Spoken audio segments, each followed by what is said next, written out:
In this video, we wanted to note the difference between your road departure mitigation and your lane keep assist.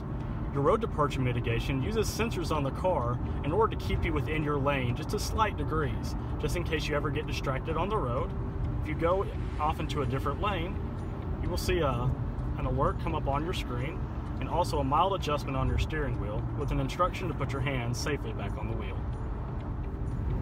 Even in more severe cases, your lane departure mitigation system is there to help you just in case you go too far off the side of the road. It will correct your steering and bring you back into the lane where you need to be.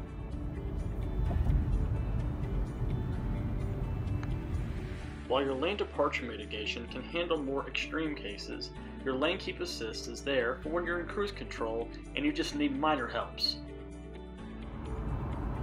The sensitivity of your adaptive cruise control can be utilized by your steering wheel. Each time you press a button, it represents a car length. So, once I get to my desired speed, I will hit set on my cruise control. And depending on how close I get to the vehicle in front of me, the car will then adjust its speed. Setting it for 58, but since there's a truck directly in front of us, it brought me down to 55, so I stay a safe 4 car length distance behind him. But if I bump it down a little bit, the car will pick up the speed and get to my desired 58 miles per hour. While it won't bring you to an absolute zero, your collision mitigation system is designed to give you a liberal amount of brake just in case for those extreme cases.